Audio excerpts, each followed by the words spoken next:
السلام عليكم ورحمة الله وبركاته. الحمد لله رب العالمين والعاقبة للمتقين والصلاة والسلام على أشرف الأنبياء والمرسلين نبينا محمد وعلى آله وأصحابه أجمعين. أما بعد، فأعوذ بالله من الشيطان الرجيم. وقال ربكم ادعوني أستجب لكم. اللهم صل على محمد النبي الأمي وعلى آله وأصحابه أجمعين. সম্মানিত দর্শক শ্রোতা ভাই ও বোনেরা, যে যেখান থেকে আমাদের এই লাইভ অনুষ্ঠানটি দেখছেন, সকলকে আন্তরিক প্রীতি ও শুভেচ্ছা জানিয়ে আমি আজকের এই লাইভ শুরু করতে যাচ্ছি।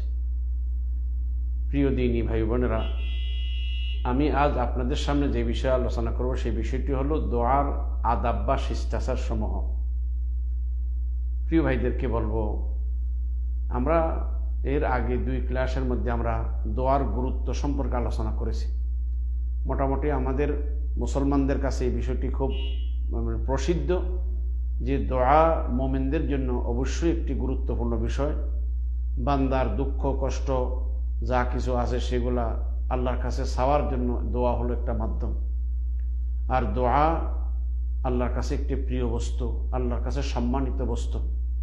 সুতরাং প্রত্যেক মুসলমান নরনারীর উচিত আল্লাহর কাছে বেশি বেশি করে দোয়া করা। দুনিয়ার কোনো মানুষের কাছে কিছু চাইলে মানুষ রাগ হয়, আর আল্লাহ সুবহানাহু ওয়া তাআলার কাছে কিছু না চাইলে তিনি রাগ হন। সেই জন্য আল্লাহর কাছে বেশি বেশি করে চাওয়ার চেষ্টা করতে হবে। কিন্তু আমরা অনেকেই দোয়া করি ঠিক, কিন্তু দোয়ার আদব কায়দা সম্পর্কে জানি না, দোয়ার শিষ্টাচার সম্পর্কে আমাদের জানা নেই। প্রিয় ভাইদেরকে বলবো যে আমরা যারা দোয়া করব, অবশ্যই আমাদেরকে কিছু আদব সম্পর্কে জানতে হবে, যাতে করে দোয়াটা আল্লাহর কাছে দ্রুত কবুল হয়। প্রিয় ভাইদেরকে বলবো, আমরা স্কুলে পড়ার সময় দরখাস্ত লেখার কিছু নিয়ম নীতি শিখছি, আমাদেরকে শিখাইতে আমরা শিখেছি। তো এই দরখাস্ত লেখার কিছু নিয়ম, যেমন এটা দরখাস্ত লিখতে হলে লেখার কিছু আদাব বা শিষ্টাচার আছে। ঠিক আল্লাহর কাছে বান্দা যে প্রার্থনা করবে, দরখাস্ত করবে, সেটার জন্য কিছু আদাব বা নিয়ম বা শিষ্টাচার আছে, সেগুলাকে অবশ্যই তার ফলো করতে হবে। তাহলে এই দোয়াটা দ্রুত আল্লাহর কাছে কবুল হওয়ার আশা করা যায়। আমি একেবারে সংক্ষেপে এই আদবগুলো বলবো।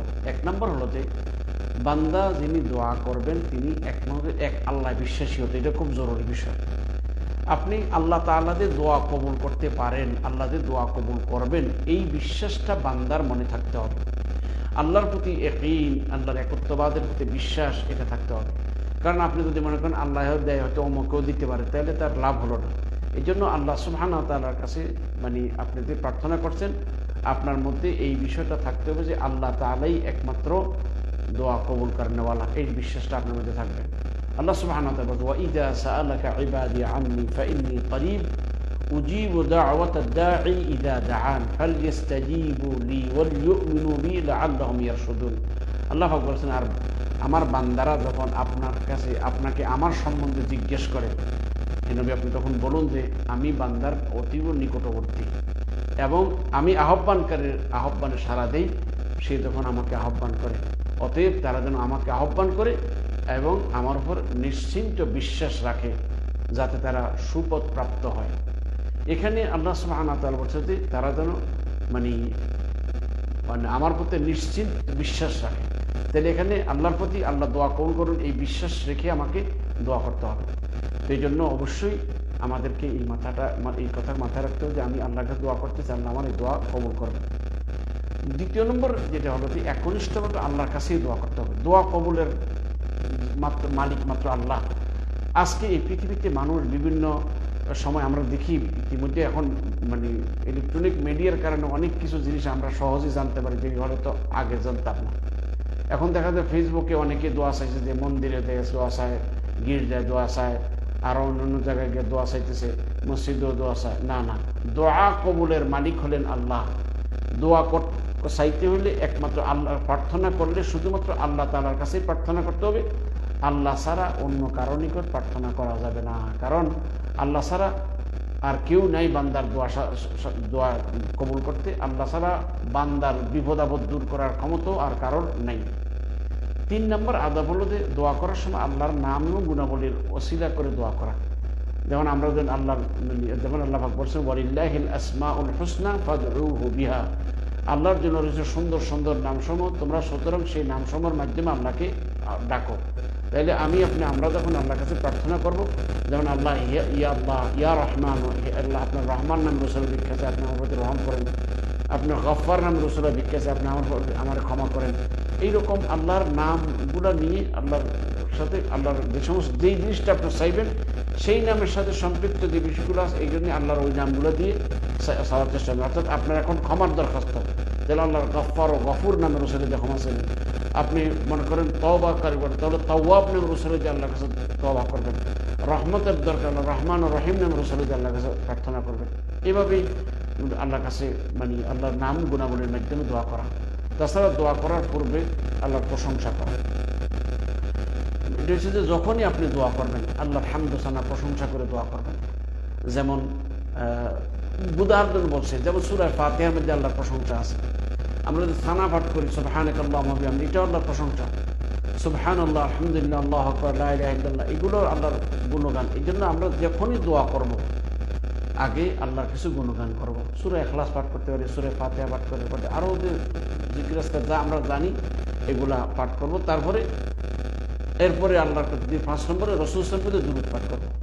প্রিয় ভাইদেরকে বলবো, যখনই আমরা দোয়া করব, দোয়া করার আগে আমরা যেমন আল্লাহর গুণগান করলাম, তারপরে রাসূল সাল্লাল্লাহু আলাইহি ওয়াসাল্লামের দুরূদ পাঠ করব। দুরূদ পাঠ করার পরে বিশেষ করে আমরা নামাজের মধ্যে যে দুরূদটা পাঠ করি এটা সর্বোত্তম দুরূদ, আমরা সেই দুরূদ পাঠ করার চেষ্টা করব। দুরূদ পাঠ করে তারপর আল্লাহর কাছে দোয়া করব, কারণ দুরূদ পাঠ করা ব্যতীত যদি দোয়া করা হয় সেই দোয়াটা আল্লাহর কাছে কবুল হবে না। হাদিসে আছে কুল্লু দুআই মাহজুবুন হাত্তা ইউসাল্লি আলা মুহাম্মাদিন সাল্লাল্লাহু আলাইহি ওয়াসাল্লাম, নবী সাল্লাল্লাহু আলাইহি ওয়াসাল্লামের উপর দুরূদ পাঠ না করা পর্যন্ত দোয়া আটকে থাকে, অর্থাৎ এগুলো আল্লাহর কাছে কবুল হবে না। অপর হাদিসে আছে আসমান জমিনের মধ্যে ঝুলন্ত থাকে যতক্ষণ পর্যন্ত নবীর প্রতি দুরূদ পাঠ করা না হবে ততক্ষণ পর্যন্ত এই দোয়াটা আল্লাহর নিকট পৌঁছবে না। 6 নম্বর হলো দোয়া করার সময় আমরা যখন বসে দোয়া করি তখন কিবলামুখী হয়ে দোয়া করব। যখন আমরা দোয়া করব কিবলামুখী হয়ে দোয়া করব। এই প্রসঙ্গে অনেক হাদিস আছে, কিন্তু আমরা যেহেতু রমজানের দিনে সংক্ষেপ সারসংক্ষেপ আলোচনা করতেছি। রাসূল সাল্লাল্লাহু যখন দোয়া করতেন কিবলামুখী হয়ে দোয়া করতেন, হাত তুলে যখন দোয়া করতেন কিবলামুখী দোয়া করতেন। এই জন্য দোয়ার আদবের ভিতরে এটা হলো কিবলামুখী দোয়া করা। 7 নম্বর হচ্ছে 2 হাত উত্তোলন করে দোয়া করা। হাতটা কতটুকু, যেমন কি এই 2টা হাত একত্রিত করে চেহারা বরাবর এভাবে রাখি আল্লাহর কাছে হাত তুলে দোয়া করা। হাত তুলে দোয়া করা, কারণ হাদিসে আছে ইন্না রাব্বাকুম তাবারাকা ওয়া তাআলা হাইয়্যুন কারীমুন ইয়াস্তাহি মিন আবদিহি ইযা রাফা'a ইয়াদাইহি ইলাইহি আন ইয়ারুদ্দাহুমা সিফরা। সালমান ফারসি রাদিয়াল্লাহু আনহু এই হাদিসটি রাসূল সাল্লাল্লাহু আলাইহি ওয়াসাল্লাম বলেছেন, তোমাদের প্রতিপালক হচ্ছেন লজ্জাশীল মহান দাতা। তার কাছে কোনো বান্দা যখন হাত তুলে কোনো কিছু চায় তিনি খালি হাতে ফেরত দিতে তিনি লজ্জা বোধ করেন। তাই হাত তুলে দোয়া করা এটা দোয়ার আদব। আপনি যখন হাত তুলে এভাবে দোয়া করবেন, এটা আপনারা খেয়াল রাখার চেষ্টা করবেন। তারপরে 8 নম্বরের দোয়া কবুলের ব্যাপারে আপনার আল্লাহর প্রতি নিশ্চিত বিশ্বাস থাকতে হবে যে আমি যে দোয়া করতেছি আমার আল্লাহ তাআলা আমার এই দোয়া কবুল করবেন। অনেকে আছে যে অনেকে এইভাবে দোয়া করে আল্লাহ আপনার মনে চাইলে দেন, না এই কথা বলবো না ভাই। আমরা আল্লাহর কাছে নাসর বান্দা হয়ে প্রার্থনা করি, আল্লাহ আপনি স্যার আমার আর কেউ নেই, আপনি আমার সাহায্য করেন, আমার এই সমস্যার সমাধান করে দেন, আমার এই রোগ বিধি দূর করে দেন, আমার আপনার সাওয়ার যেটা আছে ওইটা এইভাবে নাসর বন্ধ হয়ে চাইবেন, তাহলে আশা করা যায় যে আল্লাহর কাছে দোয়া করা দ্রুত কবুল হবে। আল্লাহ রাসূল বলেছেন ওয়ালিয়াযিম ফিল মাসআলা ফাইন্নাল্লাহা লা মুকরিহা লাহু, দোয়া করার সময় নিশ্চিত বিশ্বাস নিয়ে আল্লাহর কাছে দোয়া করবে যে আল্লাহ আমার দোয়া কবুল করবেন। কেননা অবহেলাকারীর দোয়া আল্লাহ কবুল করে না, অবহেলাবশত গাফিলুল কলব যারা আছে, যারা উদাসীন মন নিয়ে দোয়া করে তাদের দোয়া কবুল হওয়ার সম্ভাবনা কম। সেই জন্য আমরা এইভাবে দোয়া করবো না, আল্লাহর দিকে মোতাবজ্জহ হয়ে আমরা দোয়া করব। 9 নম্বর যে একটা দোয়াকে কমপক্ষে 3 বার বলা। অনেকেই দেখছে যে আল্লাহ আপনি আমার রহমত করে দেন, আল্লাহ আমার রিজিক দেন, এইভাবে বলবো যে প্রত্যেকটা কথাকে 3 বার বলেন। ইয়া আল্লাহ আপনি আমাকে ক্ষমা করে দেন, ইয়া আল্লাহ আপনি আমাকে ক্ষমা করে, আল্লাহ আপনি আমাকে ক্ষমা করে দেন, 3 বার বলেন। ইয়া আল্লাহ আপনি আমাকে রিজিক দান করেন, আল্লাহ আমার প্রশস্ত রিজিক দান করেন। একটা কথাকে 3 বার বলেন। এইভাবে আল্লাহর কাছে তিনবার করে বলে, এটা আদব। এই জন্য চেষ্টা করবেন যে আরেকটা কথাকে বারবার বলা, আল্লাহ আপনি, তার মানে নাসর বন্ধ হয়ে নিজের অসহায়ত্বর কথা আল্লাহর কাছে বর্ণনা করে দোয়া করবেন। তাছাড়া দোয়া করার সময় দৃঢ়তার সাথে দোয়া করা, যে আল্লাহ সুবহানাহু ওয়া তাআলা আমার দোয়া কবুল করবেন, এই মনোভাব দৃঢ়তা নিয়ে দোয়া করবেন। যে এরকম না যে আল্লাহ কবুল করতেও পারে, নাও করতে, না, আল্লাহ কবুল করবেন, আল্লাহ আমাকে দিবেন, এই মনোভাবটা নিয়ে যেন চাই। এমন কথা কেউ যেন আল্লাহুম্মা আরহামনি ইন শি'তা, আল্লাহ আপনি যদি চান আমার মাফ করে দেন, না, আল্লাহ আপনি আমার মাফ করেন, আমি আপনার বান্দা, আমি আপনার গোলাম, ভুল করেছি, আমাকে ক্ষমা করে দেন। এইভাবে আমরা আল্লাহর কাছে মানে দৃঢ়তার সাথে দোয়া করব। 11 নম্বর হলো যে অনুনয় বিনয় করে আশা সহকারে দোয়া করা। যখনই দোয়া করবো করে নিজেকে ছোট করে আল্লাহর কাছে অনুনয় বিনয় করে আল্লাহর কাছে আমরা প্রার্থনা করবো। কেননা এতে করে নিজের দুর্বলতা প্রকাশ করা হয়, মহান রব্বুল আলামিনের নিকট এটা নিজেকে ছোট করা হয়। প্রিয় ভাইদের পরে কেউ যদি আপনার কাছে অনুনয় বিনয় করে কিছু চায়, আপনার মন নরম হয়ে যাবে। আর আল্লাহ তো আরহামুর রাহিমিন, আল্লাহর কাছে বন্দা যখন নাসুর বন্দা হয়ে অনুনয় বিনয় করে চাইবে, অবশ্যই আল্লাহ সুবহানাহু ওয়া তাআলা তা দিবেন। সেই জন্য আল্লাহ পূর্বের নবী রাসূলগণ বা আল্লাহর প্রিয় বন্দারা আল্লাহর কাছে এরকম আশা নিয়ে এবং এরকমের আগ্রহ নিয়ে তারাও আল্লাহর কাছে ডাকতেন, অনুনয় বিনয় করে ডাকতেন। সুতরাং আমরাও যখনই দোয়া করব আল্লাহর কাছে মানে এই দোয়াগুলোকে অনুনয়ের সাথে বিনয়ের সাথে দোয়া করার চেষ্টা করব। এবং আগেও বলেছিলাম প্রত্যেকটা কথাকে তিনবার করে উচ্চারণ করার, এটা চেষ্টা করবো যে একটা কথাকে 3 বার বলা। আল্লাহ আপনি আমার দয়া করে ক্ষমা করে দেন, আল্লাহ আপনি আমার জন্য জাহান্নামকে হারাম করে দেন, আল্লাহ আপনি আমার জন্য জাহান্নামকে হারাম, আল্লাহ আমাকে জাহান্নাম থেকে মুক্ত করে দেন। মানে যে কোনো কথাটা 3 বার করে বলবেন। তারপরে নীরবে দোয়া করা, চিৎকার করে দোয়া না করা। অনেকে দোয়া করার সময় আশেপাশে যারা আছে ওদের ঘুম নষ্ট হয়ে যায়, না, অত বড় করে দোয়া করবেন।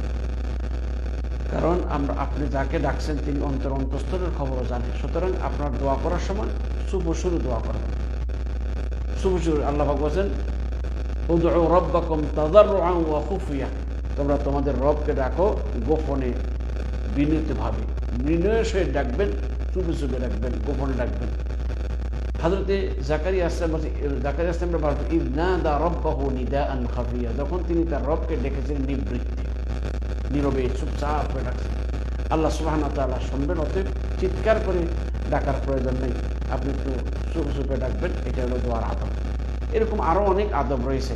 আমি সকল ভাইদেরকে বলবো, ভাইরা এইসব কথাগুলো বলার উদ্দেশ্য হলো দোয়া তো আমরা সবাই করি এবং করবো ইনশাআল্লাহ, তবে আদব রক্ষা করে দোয়া করলে এই দোয়াটা কবুল হওয়ার সম্ভাবনা বেশি থাকে। আর আদব রক্ষা না করে দোয়া করলে কবুলের সম্ভাবনাটা কম থাকে। তাই আমরা সবাই চেষ্টা করবো যে আদব রক্ষা করে দোয়া করার জন্য। আল্লাহ আমাদের সকলকে যেন তৌফিক দান করেন, আমিন। ওয়া আখিরু দাওয়ানা আলহামদুলিল্লাহি রাব্বিল আলামিন। আসসালামু আলাইকুম ওয়া রাহমাতুল্লাহি ওয়া বারাকাতুহু।